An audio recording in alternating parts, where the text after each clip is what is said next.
আলাম কবে হবে এবং এটা হইলে যে কি হবে পৃথিবীর অবস্থা আল্লাহই ভালো জানে। এমন নিউক্লিয়ার ওয়েপন্স আছে যেটা আসমানে যদি বিস্ফোরণ ঘটানো হয় তাহলে ওই দেশের সমস্ত ইলেকট্রনিক জিনিসগুলো নষ্ট হয়ে যাবে। বুঝতে পারেন না এই কথা? বোম মারতে হবে না, পৃথিবীতে মাটিতে বোমটা মারতে হবে না, আসমানে বিস্ফোরণ করে দিবে, তাতে আপনার পুরো দেশের যত ইলেকট্রনিক ডিভাইস আছে সব ড্যামেজ। এটা এই যুগ। ওই হিরোশিমা নাগাসাকির কথা মনে আছে? কি হয়েছিল ওখানে বলেন? দুইটা বোম ফেলা হয়েছিল, পারমাণবিক বোমা। কে ফেলেছিল? কে ফেলেছিল? আমেরিকা। আচ্ছা, ওই বোম দুটার নাম কি? হ্যাঁ, এই তো জানেন, লিটল বয় আর ফ্যাটম্যান। ওই দুটা বোম পড়ে যে কোটি কোটি মানুষ মারা গেল, এখন পর্যন্ত জাপানের মানুষ তার তেজস্ক্রিয়তায় ভোগে। এখনকার পারমাণবিক ওয়েপন্সগুলো তার চেয়ে অনেক অনেক অনেক বেশি শক্তিশালী, হাজার লক্ষ গুণ বেশি শক্তিশালী হতে পারে।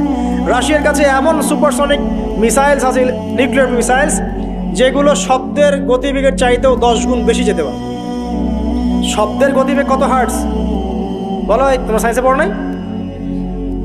তো এই শব্দের গতিবেগের চাইতেও 10 গুণ 20 গুণ বেশি যেতে পারবে কি একটা মিসাইল। মানে মিসাইল আবার আকাশ প্রতিরক্ষা ব্যবস্থা বলে একটা কথা আছে।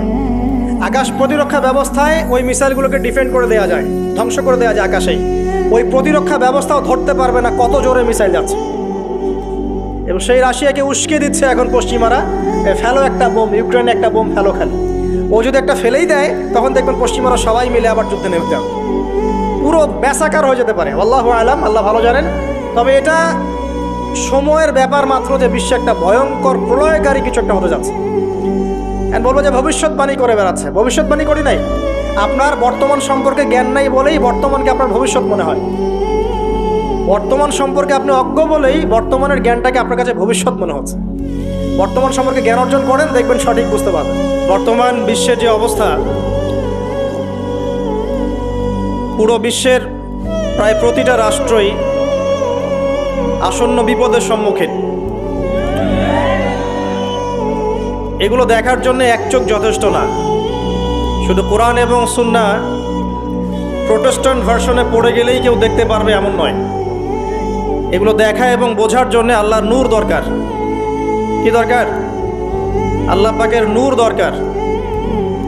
যার কলবের মধ্যে আল্লাহর নূর আছে তার মধ্যে হিকমা এবং বাসিরা বেশি থাকে।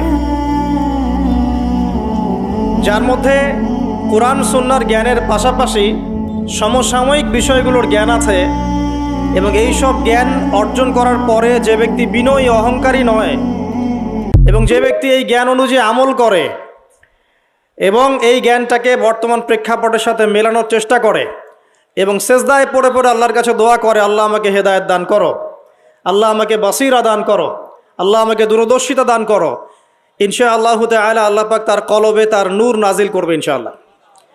আল্লাহ রাব্বুল আলামিনের নূর ছাড়া এই বিশ্বকে আপনি বুঝতে পারবেন না, চিনতে পারবেন না।